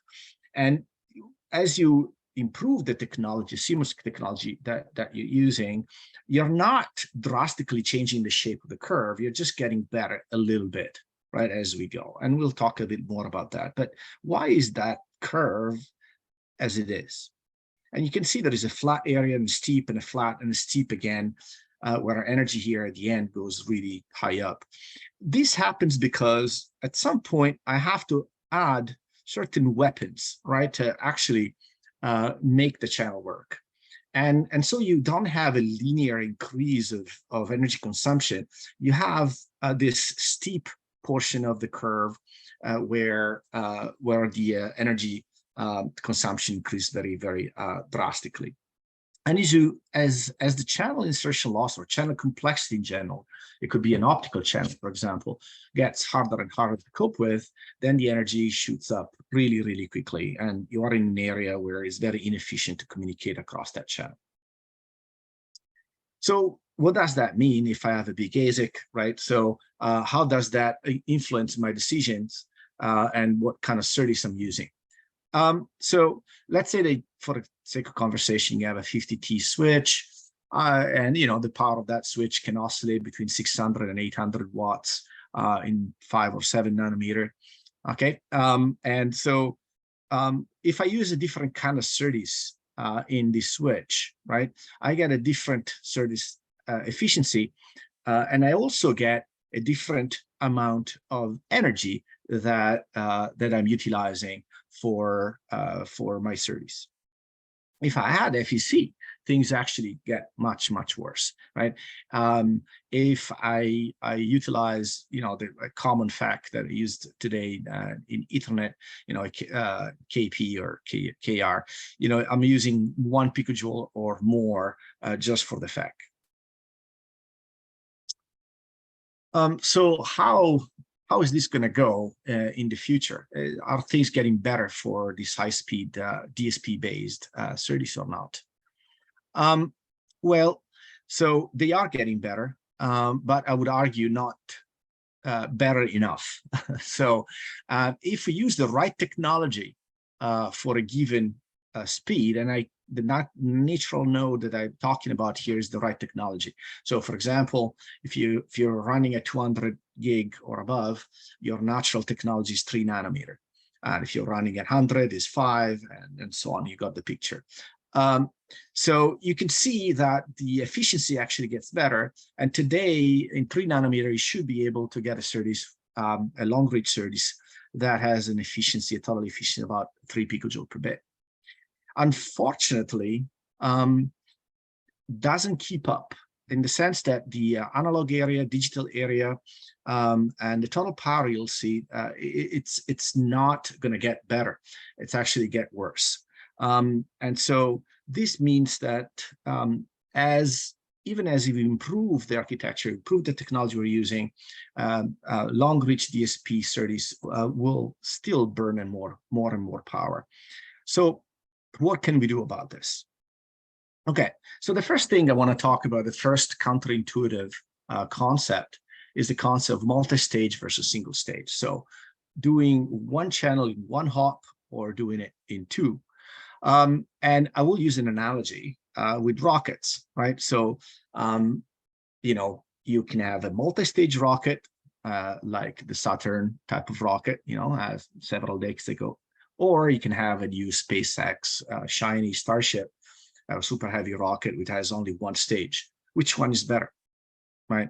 So, and of course, this is an analogy to talk about a channel that has repeaters and different engines across the span of the channel versus a channel that, for example, has only one hop. And here I'm using the example of an optical link, right? So here I have optical fiber to the ASIC versus several hops, copper, electrical, and then finally a pluggable module. So there's a lot of debate, right? Which one is more efficient? Which one is better? Which one gives me the best benefits? So counterintuitive, why? Let's take a simpler example, and I'll just use an electrical example. Using a classic orthogonal chassis, 100 gig orthogonal backplane link. And let's say for the sake of simplicity, this is as 35 dB die-to-die type of insertion loss, right? In the first case, I will just use one link, no repeaters, right? And in the second case, I'm using two repeaters. Two links with one repeater in the middle. So in one case, I have an LR link. In the second case, I have, for example, an XSR link that goes to a repeater that is placed very near to the ASIC, and then an MR to do the next link. So which one is more efficient? Okay, well, let's use the curve that I showed before in one of the previous slides and see that the LR, let's say I can build an LR with 4.5 picojoule per bit. So I have two of those on each side, right? So I have an efficiency of about 9 picojoule per bit. Now, these are reasonable numbers, right? Or I can use two links, right? And sum them together. So what's happening? Counterintuitive, because the two links, when I split the link in two, right? Just looking at this energy efficiency, the two links one is actually more efficient than the single stage. Why? Well, because the single stage actually operating in a very difficult part of the channel where energy consumption goes up exponentially as the channel insertion loss goes higher and higher. So this is a bit counterintuitive, but if you do the math, it kind of pans out. The problem here is that in the industry, we are horrified about the term repeater because traditionally repeaters were not optimized, were off the shelf. And so this concept would not work. But if you imagine the splitting of the link using a very optimized repeater with very optimized short reach interface, then you can see that splitting a big problem in two actually makes things more efficient. So there are also some collateral benefits. Let's have a look. So if I have a single link, I have the big SerDes, the more powerful SerDes inside the ASIC. So all the power consumption is actually concentrated inside a small area of the SerDes. So if I split those two links, I can put the repeaters outside the ASIC and actually spread the power on a large area, making things easier to cool and less current crowding inside the PCB. So I can get actually in splitting, I can get both system advantages and ASIC advantages. Okay, the second counterintuitive concept is fast versus slow. So does anybody in the audience remember what the microprocessor's clock speed looked like? Well, around early 2000, the clock speed inside microprocessors did not increase anymore. It flattened out. There was a reason for that. So it was not just random, right? So the reason is because running clocks at very high speed clocks inside processor was not efficient anymore. And so the industry went to more parallelism and less clock speed. So the clock speed kind of stayed the same in the past almost 2 decades. So the same thing is actually happening on interconnect. So let's look at 100 gig versus 200 gig in the same technology. Right? So what's happening at 200 gig is simply that problems come earlier. So whatever problems generated this steep increase here at the low tens of dBs, right, are coming earlier. And so at 200 gig, you have to deploy these kind of weapons earlier than you did at 100 gig. So all you did is really shifting left this curve.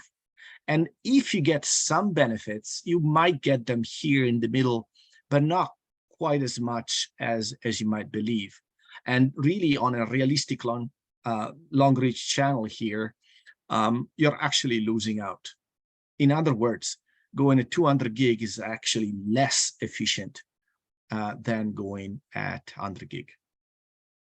That is not very very intuitive. I realize that because we are used to this never-ending decrease in energy consumption of SerDes as the rates went up.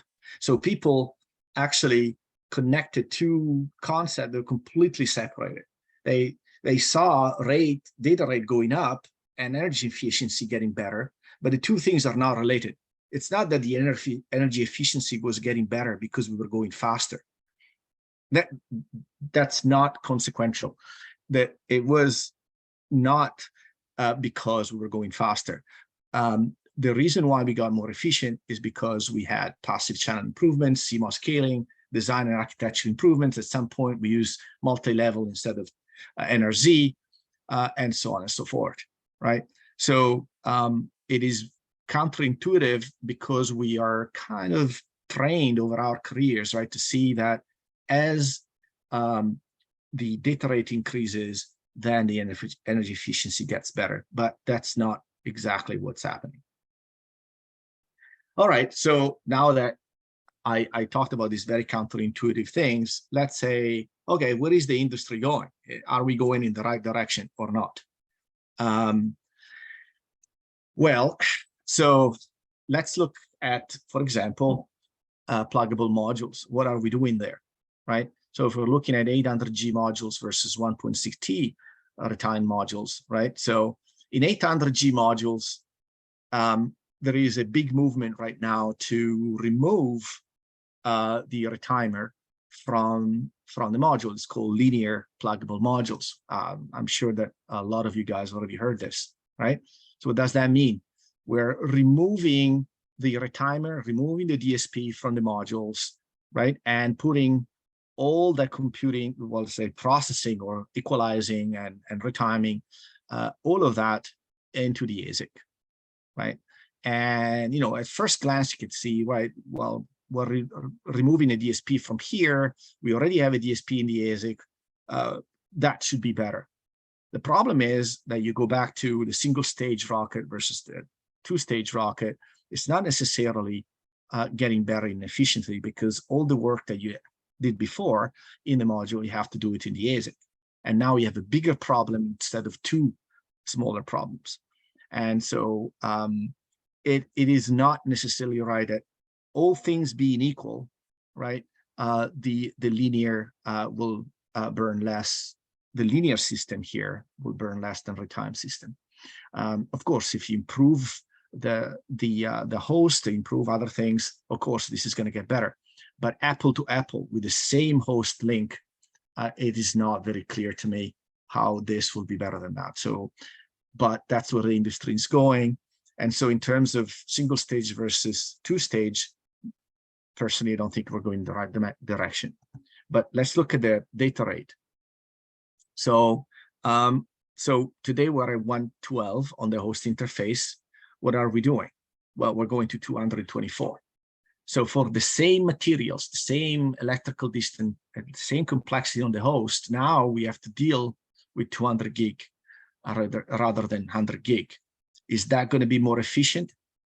No, it's not. That's kind of obvious. So are we going in the right direction? Probably not.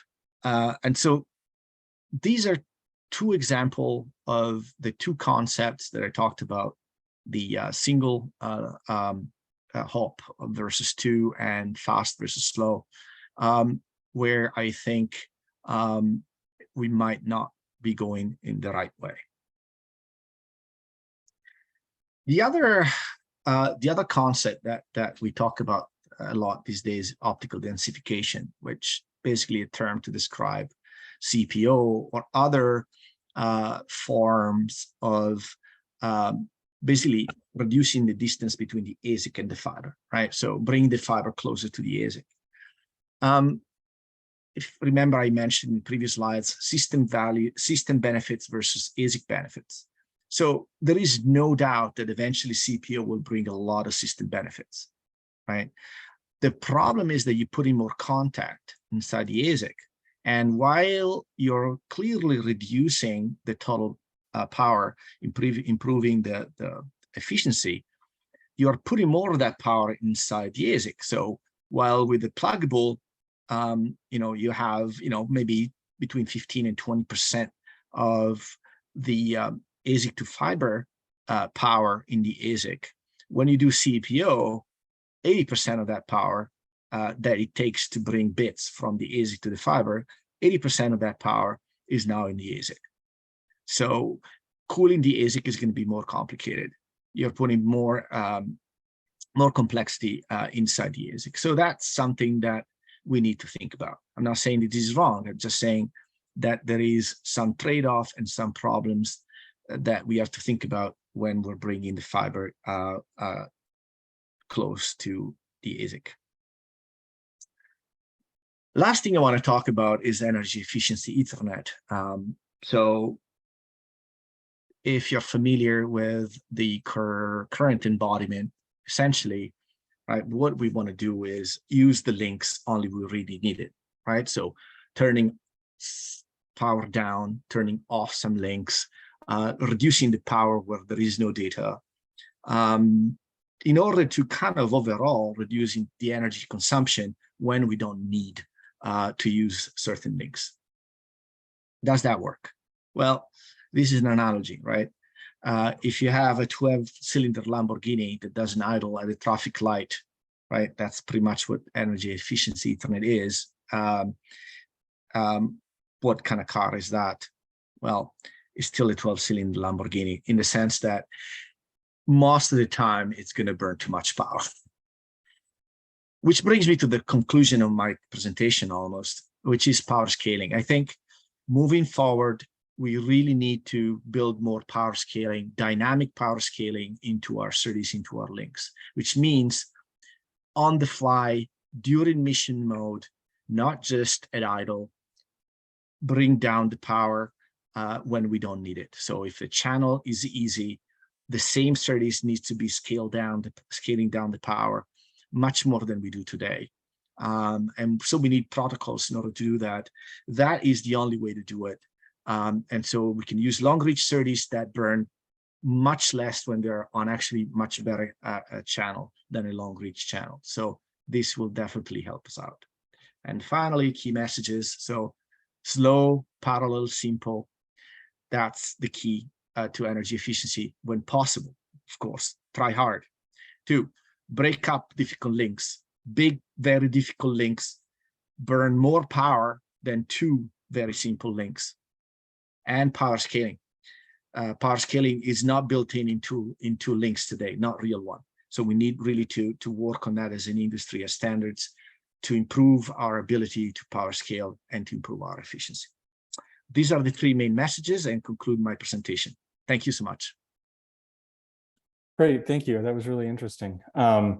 Unfortunately, given the schedule, there is one question in Slack, so I would encourage you to go answer that. But I think that we have a very brief break before the keynote. So just to stay on schedule, I think we're going to need to end it there. But thank you again for a really interesting presentation. And I encourage all of you to stay around for our keynote with Bill Daly coming up at 11 a.m. Eastern. Thanks so much. Pacific. Get my time zones right. Okay.